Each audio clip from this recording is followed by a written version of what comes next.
राजपूत आहे बुवा, मी खानदेश आहे बुवा, पण मी इथेच राहिला आहे बुवा. नाही तुम्हाला वाटेल बुवा हा बुवा कुठून आला बुवा, हा का बरं इतका बुवा बुवा करतोय बुवा. मा बुवा बुवाचा बाबूल बुवा करू नका बुवा, ती माझी बोलायची पद्धत आहे बुवा. बऱ्याचदा तर मी बाईला पण बुवा म्हणून टाकतो बुवा. तर इथे मला ज्याने बोलवलंय गीतेशने, हा खूप जुनी ओळख आहे माझी. म्हणजे 2000 साल जेव्हा गीतेश अगदीच लहान होता आणि आम्हाला अनिल चिरके सर शिकवायचे. अनिल चिरके सर तेव्हाचे म्हणजे औरंगाबादचे सगळ्यात चांगल्या डान्सरपैकी एक होते. कमाल डान्स शिकवायचे ते. आणि त्यांनी जी कला पसरवली आहे औरंगाबादमध्ये, आताचा छत्रपती संभाजीनगर, तेव्हाचं ते औरंगाबाद होतं, तर ती झिरपत या मुलांमध्ये आलेली आहे, गीतेशमध्ये. आणि असे बरेच स्टुडंट, सुशीलही आमच्यासोबत तेव्हा होता. सुशीलही आम्ही बरंच सोबत काम केलेलं आहे. तर सांगायचा उद्देश हाच की मी जी काही सुरुवात केली, मला बोलता सुद्धा येत नव्हतं, पण हातपाय कसे वळवायचे ते मला अनिल सरांनी शिकवलं. आणि तिथे आमच्यातला एक खूप चुणूक असलेला जो मुलगा होता तो होता पिंट्या, जो तुमचा आता गीतेश सर आहे, आम्ही त्याला पिंट्या म्हणायचो तेव्हा. एकदम यंग पोरगा होता, 16 वर्षांचा. आणि आल्या आल्या त्याने त्या काळात एक गाणं आलं होतं सुरुरू नावाचं, तुंबिन नावाची फिल्म होती, तुंबिन नावाची. तर त्या लोकमत मध्ये एक डान्स कॉम्पिटिशन व्हायचं खूप मोठं. तिथे खूप मोठमोठे डान्सर्स यायचे, खूप मोठमोठे ग्रुप्स यायचे.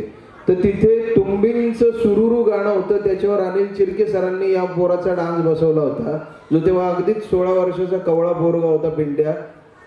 त्याने तिथे कितीतरी इंग्रजी गाण्यांवर डान्स झाले. खूप मोठमोठ्या घरातले लोक तिथे डान्स परफॉर्म करत होते. औरंगाबादले छत्रपती संभाजीनगर मधले कितीतरी नामांकित डान्सर्स तिथे होते.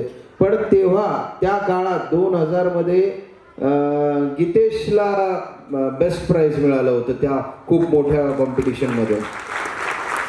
आणि तिथून त्याचा जो प्रवास सुरू झाला की त्याच्यातलं त्याने जे काही इनोसन्स होता तो जपला, त्याच्या गुरूंना मान देणं त्याने जपला. आणि मला फार आनंद वाटतो की तो अजूनही अनिल चिरके सरांना मानतो अजूनही. कारण त्यांनी, आम्ही बघितलेलं की हा जो माणूस दिसतोय तुम्हाला इथे, अनिल चिरके सर, या माणसाने त्या काळात जे शिकवलं ते खूप पुढचं होतं. जे खूप पुढचं म्हणजे बऱ्याच लोकांना माहिती नाही की काय लेवलचा डान्स करायचा हा माणूस. जबरदस्त डान्स करायचा त्या. आणि आम्हाला काहीच येत नव्हतं, आम्हाला हलतं पण येत नव्हतं.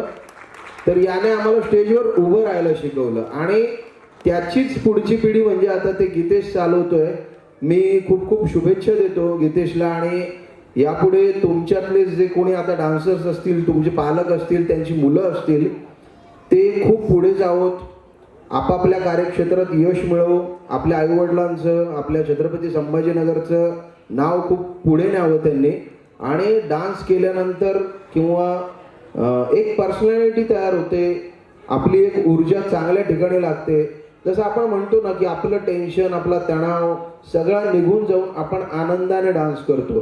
तर इथे काम करताना, डान्स करताना एन्जॉय करा आणि असंच पुढे जा.